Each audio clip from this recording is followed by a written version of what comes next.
Welcome to Conversations with Cox and Kielseth, and to be more specific, that is filmmaker Alex Cox and myself, film curator Pablo Kielseth. Alex will join us by phone from his home in Oregon, while I sneak away from my office to call him from one of the projection booths used by the International Film Series, which has been screening foreign and independent movies at CU Boulder since 1941. We will keep our chats to about 20 minutes as we discuss whatever movie-related topics grab our fancy. Thanks for joining us. Okay, action.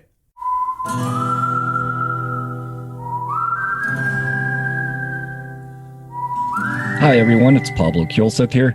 I'm just adding a little intro to this piece because sometimes our podcasts are a week or two behind the times, so to speak. And since the podcast where you will hear Alex and me talking about Trey and Matt maybe buying Casa Bonita, a couple days after we actually talked, in fact, it became clear that they had bought it. So it's happening. And I also just got an email from the animation director for South Park, Eric Stow, who told me that both Trey and Matt plan to keep the menu simple, but make the food 1,000 times better.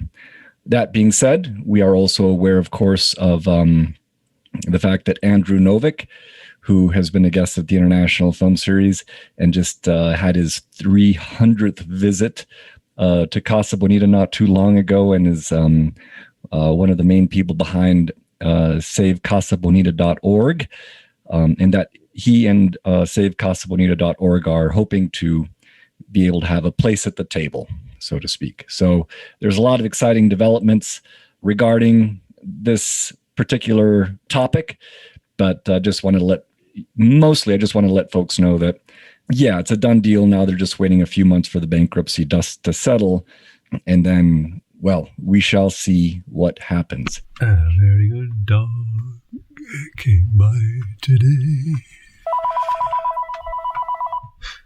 It's Pablo. Call from Pablo. How are ya? Alejandro, I'm doing all right. How are you doing, sir? Very well, thank you. Do you have a beer? I do. I'm having a Zonker from Snake River, one of my favorites. Ah. Yeah. It's a go-to. I have a Dungeness IPA from Newport Brewing Company in Newport, Oregon. Nice. It's been a long time since I've been to Newport, but I have good memories. Ah. Well, hey, guess what? I got an email yesterday. Congratulations. What did it say? I got a email from the Telluride Film Festival, and they announced a bunch of added protocols, which is interesting because we, on our previous podcast, we were talking about film festivals now. Yeah, just exactly. And so they have, they're getting a little tighter. They're saying that they're going to require that everyone attending be tested within 72 hours of arrival. And they are making it clear that there will be mandatory masking during all the screenings, and of course on any of the transportations available and all that kind of a thing. Which, it makes sense given the craziness that is kind of boomeranging back. But I couldn't help but wonder and think about how I'd say the average age of a Telluride Film Festival attendee is kind of up there, older folks. And if you are like me and you watch 6 movies a day, and if you toss in that there might be still wildfire smoke in the air, which includes burnt house paint and insulation.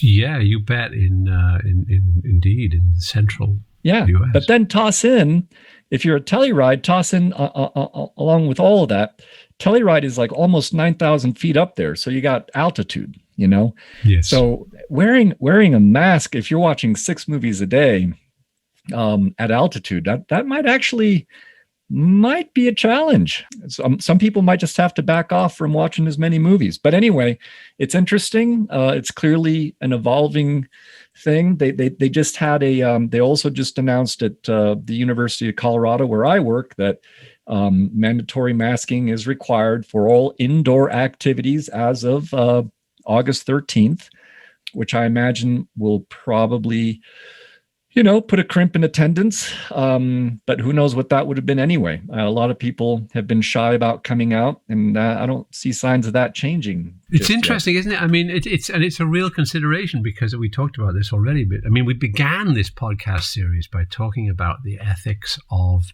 trying to raise money for an independent feature during a pandemic, and now it's like 85 podcasts later, we're still talking about the effects of the pandemic on film production and distribution and exhibition. And I saw a very interesting statistic yesterday from the National Bureau of Statistics comparing employment in different sectors in February 2020 and in July 2021. And the worst sector of all for unemployment is motion pictures. Which were like by a factor of what was it? They say slightly over 30% unemployment in motion pictures compared to what would have been normal. I think that's an exaggeration of it. I think it's much more than that, but I think it's been disproportionate in the sense that some studio production has come back, but independent production is I have no idea what the figures are for independent production. Yeah, I mean it's got to be pretty massive because and also I was seeing headlines earlier today about how box office grosses, which used to be, every week you would see what the top 10 major box office movies were, and apparently those don't even matter anymore because with all the day of date screenings where you can see the Suicide Squad on HBO Max or go to the theater, and it's not really doing anything in the theaters compared to what it, should have been or what they thought it would. All of a sudden, those numbers don't mean anything, and that's gonna send everything into a spiral, right? In terms of the usual. Well, yeah, because they've screwed up the exhibitors, haven't they? By allowing it to be downloadable or viewable on the day of release, they've completely destroyed the exhibition model. Oy. Well, hey ho! Should we move to some slightly more interesting? No, I think this is very interesting. No, it is interesting. This is what we talk about. Depressing. is films and television, or mostly films, and so the fact that especially independent production and low budget production is just in a fucking vice right now is serious. It's because the only production I know about that's been going on in the last year has been expensive series like the second series of Succession and the series that Lorenzo did for Apple in Mexico in Puerto Vallarta. Well, but speaking of Mexico, you're still on target to get some. You've got some work ahead of you, right? In Mexico. And I'm supposed to go to Mexico and act in a series and also in a film at the end of September, right after we attend the wedding of our friend Jason and Crystal. And we hope, fingers crossed, but it's like we're mentioning, there's so many variables. We'll see what happens. Yeah, because that's going to be the social event of the season. I mean, that's going to be like Obama's 60th birthday party. It's going to be well, huge. they had to whittle that one down too, I believe. So if Obama has to whittle things down, I think Jason might have to prepare for some tucking and tweaking. Well, we'll see. We'll see what happens. But anyway, yeah. But you had an agenda for today, didn't you? Because you received another email as well. Oh, man. Well, there's a couple different ones, but I didn't want to let the occasion go by to talk about, a couple folks who certainly are doing just fine and haven't been impacted by the pandemic adversely in any way. And I'm talking about Trey Parker and Matt Stone, who attended the our cinema alumni studies, of the film school at CU Boulder. That's right. And they made big headlines a couple weeks ago when it was said that they were looking at buying Casa Bonita, which South Park made very famous in early episodes that they put out. For those who don't know, Casa Bonita is a theme restaurant with cliff divers, gorillas, grottos, caverns. It's kind of like, full of fun house attraction kind of a thing. It's located here it's in Colorado. It's in Lakewood, so it's just like 20 minutes from where I'm standing right now. But it closed last year because of COVID. Now Casa Bonita is infamous for forcing all its patrons to get in a turnstile line for cafeteria food, and that's kind of the price of admission, which for some is, too high a price to pay. But what the South Park boys are promising to do is to deliver upscale cuisine to Casa Bonita, which, previously that was thought totally impossible. But then just last week, Trey and Matt were back in the headlines again, this time because they'd closed a deal with Viacom, CBS, and HBO Max that's worth basically $1 billion. And the things that they've got in the pipeline with that deal is some South Park 3D video games and a horror movie, a musical. But what kind of caught my eye was making deepfake movies with deepfake artists, which is a subject that we kind of started to touch on a little bit, a couple podcasts back. Yes. So I thought that was, I don't know, what do you make of that? Well, that's interesting, isn't it? The deal is extraordinary. It's really, the thing is all about the deal, isn't it? Because they've got $1 billion, but there's $100,000 worth of production money and $100 million worth of production money and $900 million worth of just, here, guys, here's this gravy, And so that's quite extraordinary. And their attorney, the guy who negotiated their deal, a guy called Kevin Morris, is a guy, he was my attorney one time. I met him through Peter McCarthy, the producer of Repo Man, when they were doing a movie called Tapeheads in LA in like 1985. That's with Jello Biafra. Yeah. And so it's these guys, these were kind of LA punk rock, film people. And now Kevin Morris, as Peter points out, is not only like one of the richest entertainment lawyers in the world, but is also the author of 2 novels and a successful book of short stories. Well, there you go. A lawyer made good. Finally, a lawyer made good. Good. Well, it's an interesting world. But as far as the deepfake thing, let's see. Let's see what they're going to do with it. We don't know. I think in a way the deepfake thing, they could do it with contemporary characters, presumably, in order to cause offense. But what we were thinking about a while back when we were talking about deep fakes, and we were going, they could make a Western with Gary Cooper and John Wayne and Kirk Douglas and Marilyn Monroe, Well, they could, but they're not going to, because nobody knows who any of those people are. Oh no, it'll be all current people. And now that they have, as they say, as they themselves say, they got all this fuck you money, so they'll do whatever the hell they want. And of course, they're known for working kind of quick and basically kind of ripping the headlines right off of what's happening at the latest moment and working with that. So it'll be those deepfakes will be of people that are, the influencers or the famous people that are being talked about at the moment, for sure. I don't know. I'm speculating. So I would imagine so. Yes. So anyway, so how about that? Go to film school, guys. Look how you might end up. Well, there's a lot of reasons I still think to go to film school, and one of them is to be cinema literate or visually literate, because you're getting bombarded with so much visual information, and I think it's good to be able to deconstruct stuff. But I think so. I definitely agree with you, because cinema literacy and being introduced to great films and to aspects of film is really, really important. And the other thing about film school is it used to be the access to the equipment, which isn't so important now because the equipment's so available. But the access to colleagues, the access to like-minded people who also want to make films. Right. That's what you get out of film school. Is a crew and a cast, Yeah. Just don't take out too many loans, Oh gosh, yeah, no, that's another issue, another topic for another day.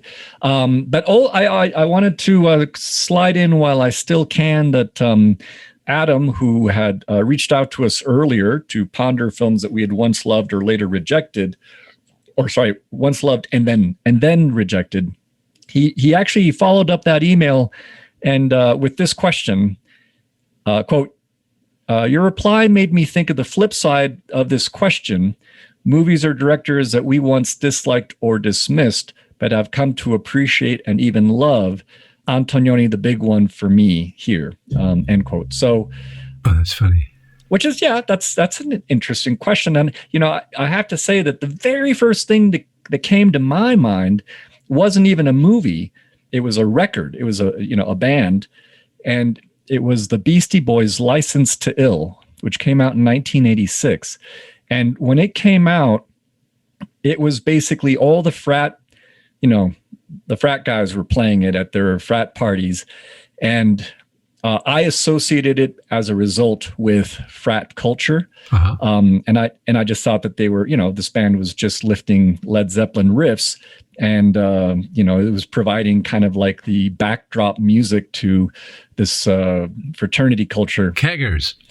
Well, hey, nothing against keggers. I've thrown a lot of those, but there's a fraternity culture in general that I was not too crazy about. And then later, I mean, I have to say it's not too long ago, I actually bought a repressing of License to Ill and started blasting it here in my house. And I'm an old guy that's just like bouncing around like a kid on a pogo stick listening to this music. It's a phenomenal album. I really came around 180 degrees. I've of course seen the Beastie Boys live several times since then. They're one of the best performers out there. I mean, and I also met Adam Yauch at Sundance when he was there back in, I think it was like early 2000s or something, but he was there with the independent film company that he had founded, which is still around, called Oscilloscope Laboratories. And he had, great taste in not just music, but movies too. Huh. So, and I'll use that as a segue because I'll use Sundance as a segue because it was at the 2001 Sundance that I saw John Cameron Mitchell's Hedwig and the Angry Inch. And I was underwhelmed, but it was because it had so much hype and it got all the audience, like just it kind of swept up the awards and everybody was talking about how it was the best thing at the festival. And the very first film that I had seen at that festival was Christopher Nolan's Memento, which I thought was tremendous and just totally impressed me. And so, but then a few years later, John Cameron Mitchell actually gave me a call and wanted to come to the International Film Series, and we brought the movie back to the screen, and we brought him, and the movie was phenomenal. So, Adam, that's my answer to you. Huh. The movie that you'd already seen and you didn't think it was phenomenal at all. Right. The first time I thought it was overhyped, and I didn't think it was anywhere near the movie Memento was, when I thought Memento should have won the awards. But then when I revisited Hedwig and the Angry Inch, I fell in love with it completely. So Adam, my answer to you is that Hedwig and the Angry Inch. I came around 180 degrees on that one. And I also just want to mention quickly that it was a really interesting experience because when John Cameron Mitchell came out, he also brought out his family. And the reason he even came was because his parents, I guess, they were living in Colorado Springs at the time. And his dad was John, or I don't know if he's still around. I think he might have passed away. John Henderson Mitchell, who was a U.S. Army Major General, and he was the commander of West Berlin from, I think, 84 to 88. So he's the guy that stood alongside Reagan during his Tear Down the Wall speech. And that's the father of the director and actor of Hedwig and the Angry Inch, which actually is relevant to that movie for those who know it. It's just it's a really intense, interesting movie. And but anyway, so that's my. Did you have a chance to think about it on your end, Alex? Well, what I want to know is what was an Army guy doing in Colorado Springs? You sure he wasn't Air Force? Well, he's probably just moving around. I don't know. Spying on the Army, U.S. Army spying on the Air Force. Maybe, I don't know. I need to know what's going on. But no, in terms of that issue, actually, funnily enough, when I was like a youth and I would go to the movies, pictures regularly, like once a week, and I would consume a lot of films. And at that time, there were kind of foreign films would get shown, and obscure Canadian films would even get, make it into the theaters, and Australian films like Mad Max. And so, and the Cars at Paris. And so there was one Canadian film that I saw by a young Canadian director who I'd never heard of before called David Cronenberg, called Shivers. Yes. And I just didn't get it. I just thought it was like crude and vulgar and stupid. And I know all about this. But then, of course, but then it stuck in my head. Why am I still thinking about this film if I didn't like it? And wait, which Cronenberg film specifically? Sorry, I might have stepped. Shivers. Oh, yes, of course. Great. And why did it stick in your head? I think it's great. Well, only because of Cronenberg, because it really isn't. In terms of Cronenberg's oeuvre, it's not a great film. I mean, it's fine, but it's not like Rabid. Yeah. It's not. It's not one of his greatest works. But it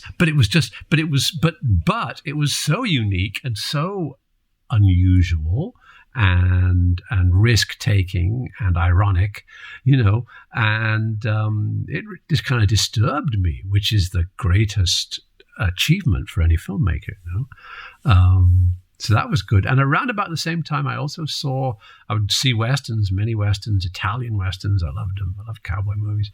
And then I saw this one called Django Kill, directed by Giulio Questi. And it was too weird even for me. I just thought it was so weird and just couldn't figure out what was going on. Why did they do that? And of course, Django Kill has since entered the Italian Western pantheon and is like thought of as one of the greatest of all. But do you agree? Are you did you come? Absolutely. It's an extraordinarily brilliant film. Yeah. Gotcha. It's a brilliant film, but it was too weird for me. I was used to like more conventional stuff, or I was used to like Sergio Leone's take on the genre, right? Which was a very affectionate take on Westerns, and very respectful. Whereas Questi didn't like Westerns, and he only liked one Western, and it was the one that he made, and it's totally weird and a trip and very worth seeing. So those were a couple of films that powerfully offended me when I first saw them, but the very fact that they offended me was a testament to that they were good films and to the genius of their directors. I can't help but laugh because you're talking about, being off-put by weird Westerns, but I'm wondering how many people have seen some of your films and thought, oh God, that's too weird of a Western. I can't. It's just, Straight to Hell. Straight to Hell was when we made Straight to Hell, we made it as a kind of an homage to Django Kill. And we were able to get to Questi via his editor, Kim Arcali, and to get his blessing to do a kind of homage to his insane Italian Western. But we didn't come close to its extraordinary weirdness and genius. It has I'm a big fan of Straight to Hell. So you're not, I think it's got inspired moments of insanity. And it also inspired by Django Kill, inspired by Giulio Questi. Yeah. Oh, real quickly before I forget, because when you mentioned Shivers, it all takes place in a condominium, right? That's right. Yes, it's a condominium that gets infested by some kind of sexual worm. Yeah.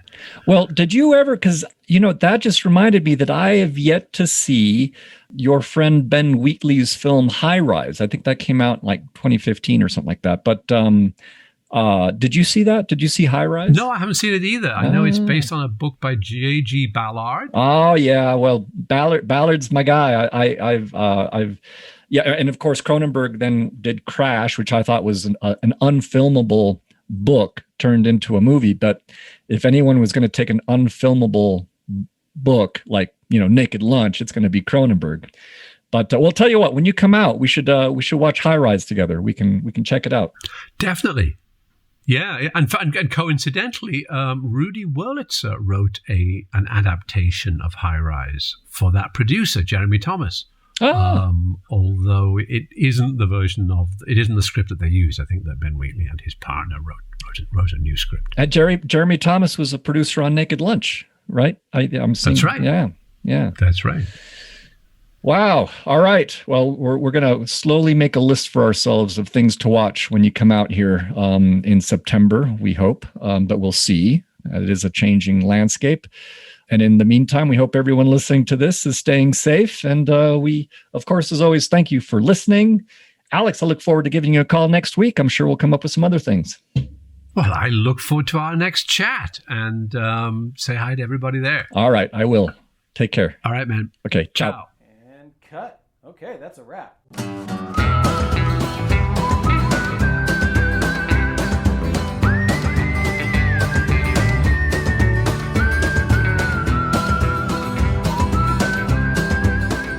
This podcast was made possible thanks to the technical support of Jason Phelps.